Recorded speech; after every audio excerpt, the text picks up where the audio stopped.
The member for Fredericton-South and leader of his party.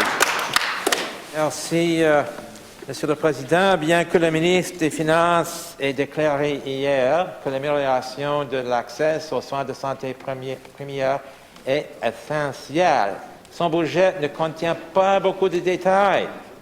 De nombreuses personnes du Nouveau-Brunswick n'ont pas de fournisseur de soins de santé ou, si elles en ont un, certains ont de la difficulté à obtenir un rendez-vous en temps opportun.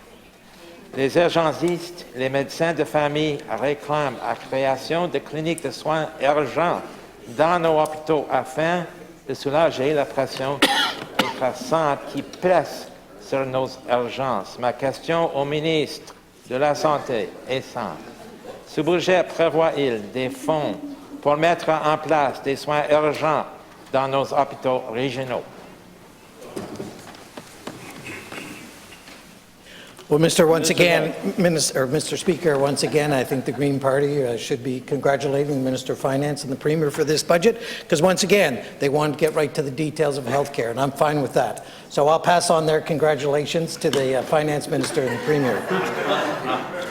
The short answer to that is yes, but since I've got another 40 seconds, I want to elaborate a little bit. You know, Mr. Speaker, the results are clear. We've seen a 31.5% decrease in the number of people waiting for primary care providers. That's about 18,000, 20,000 people because the number fluctuates on a day-to-day basis with the new people coming in and the various changes in the medical profession. But, Mr. Speaker, when we look at that 10.6% increase in the health care funding over last year's budget, a substantial amount of that is going to primary care access, which is part of our health care plan, one of the 5 pillars.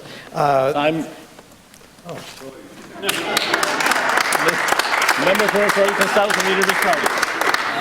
Mr. Speaker, New Brunswickers are looking for permanent health care providers. Liberals and Conservatives have been taking turns singing the praises of collaborative health care teams since 2002. Yet neither has done anything substantive to transition primary health care services to the collaborative care model. This budget should achieve that. The question is, does it? Collaborative healthcare teams will significantly expand the number of people who have healthcare providers, but it requires an investment in money so those primary healthcare providers. To achieve this, Mr. Speaker, nurse practitioners need a different funding model so they can be reimbursed directly in order to be part of a collaborative care team. Can the Minister of Health confirm that this budget will provide the means for nurse practitioners for the first time to build a healthcare system for their services? Minister of Health. Well, thank you very much, Mr. Speaker. And Mr. Speaker, I have a message for the Green Party from the Premier and the Minister of Finance. Thank you very much for your support of the budget.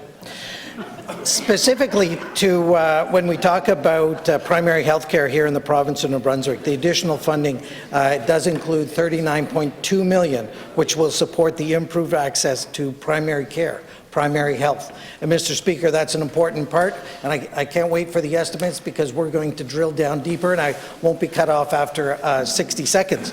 Time flies when you are having fun and have good news to tell. So the good news is $10.4 million of primary health care transformation, which includes increasing the number of doctors that are working in teams. Mr. Speaker, this doesn't mean just sharing accommodation, sharing a building, sharing office space.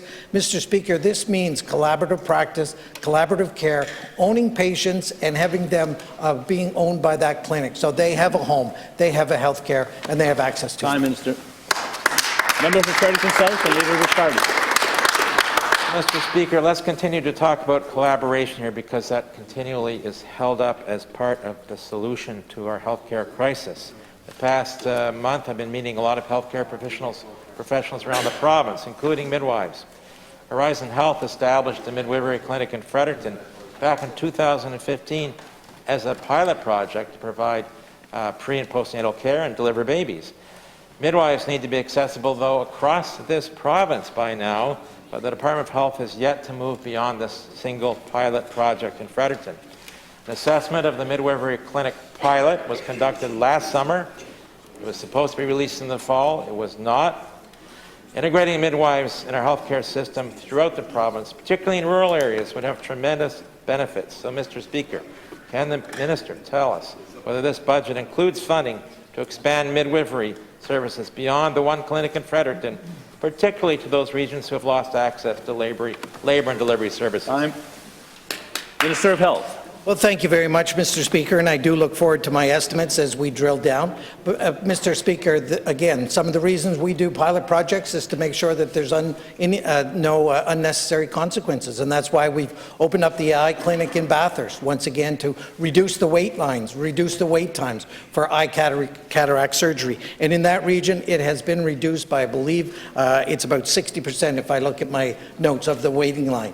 We've had such a success there that we've opened up a clinic where? In the Miramichi, Mr. Speaker.